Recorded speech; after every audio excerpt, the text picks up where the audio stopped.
In this lecture, we're using time.deltaTime and a variable to make our player move at a good speed and not too quickly and not too slowly. Let's get started.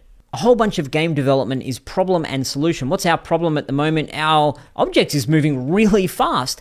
And I guarantee if I play on this computer versus if I play on my old crappy laptop, it'll move at a different speed. And that's no good. We need to have our player move consistently. And we do that using time.deltaTime. Let me give you a little bit more context here. I'm going to make my game window as big as I can so that I finally see stats on within the top of my game window here. If I click on that and click on play, you can see the frames per second that I'm getting in my game. It's around 150 frames per second. Yours might not say that. And it might be that sometimes it's 130 as it was just there and sometimes 160. And if I'm calculating a whole bunch of particle effects and explosions and enemies, it might drop down to say 70 frames per second. So we can't rely upon our computer to have a consistent frame rate. It's going to be variable. So therefore we need to have our player consistent and understand a consistent frame rate, even if our computer is not trying to give us a consistent frame rate. And frame rate is important because update is being calculated each frame. So each frame we're trying to move our character based upon whether we're pushing to the right or pushing to the left, up, down,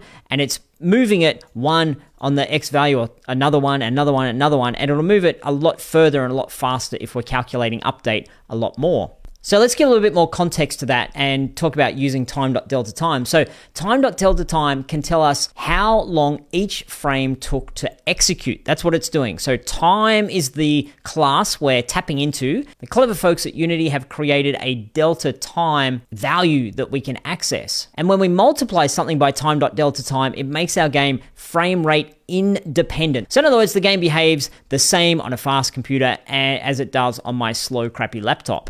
Just to be really clear what's going on here, if we've got a slow computer and a fast computer, I've just rounded the numbers to 10 and to 100. This is the frames per second that we would see on those computers.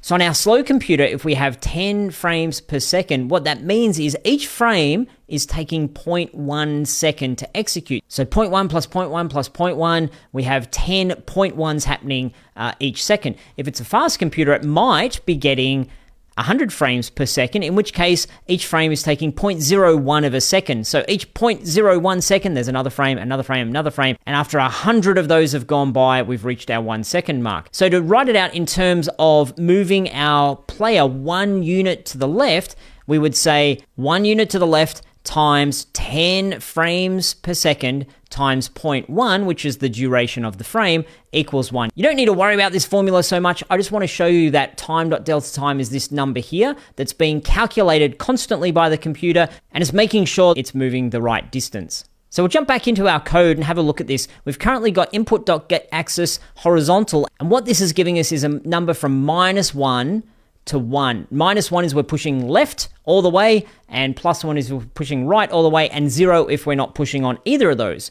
And then we're putting that into here, so if we're pushing all the way to the right, it's going to be moving 1 whole unit per frame, and that's too quick for us. So what we'll do is multiply input.getAxis horizontal, we'll multiply, which is the asterisk, that's shift and then the 8 key on your keyboard, by time.deltaTime. And while we're here, we'll do the same for our Z or Z value. We'll multiply that time.deltaTime. Save and see what the result is back over in Unity. Let's click play. And then as we move around, oh yeah, we're not flying off the screen, but you know what? It's going pretty slow now. We need a way of tuning this. So, let's make it a bit faster, or a bit slower, a bit faster. We need a way of tuning it. And we're going to do that with a variable that we multiply to our equation here. So we can make it a little bit bigger, a little bit faster. And I think you're ready for that as a challenge. So the objective is to multiply by a speed variable by creating a new variable called move speed. And the value of move speed does not need to update each frame. There's a hint for you. We set it once and then we leave it. Also make it available in the inspector. There's another clue for you. We've done that in the past. And then multiply your X value and Z value by move speed so that we get that right number being placed in our transform.translate. There's your challenge. Take that on. I'll see you back here when you're done. So we don't need to change each frame. Therefore, we put it at the top of our class. We will add a float and we'll call this move speed as I outlined. and I will initialize this. So we've declared our variable, and now we initialize the variable at, I'll make it 10f because I don't know how fast it needs to go. I'll just make it 10 as a round number. Then we needed to make it available in the inspector. And to do that, we serialize. So square bracket, serialize field. Good, job done there. Now we need to multiply our little formula down here by our movement speed. So at the end of our float x value, I'll hit asterisk to multiply by move speed. We'll do the same for our z or z value. Maybe I'll stop saying Z or Z. I'll just say Z from now on if that's okay with you. You know what I mean when I say Z. You're not going to be all confused. Okay, so we've created all that. I'm going to save. Back over into Unity. Make the game window a little bit bigger. Click on Dodgy the Player so I can see. Here's my move speed value. Click on Play. And that feels pretty good. Yeah, moving around in the world at a good speed. If I wanted it quicker, I could say, hey, what happens if I put it up to 23? Oh, you know what? That's quick. If I want a really quick game, that's good. And, what happens if I put it down to 3?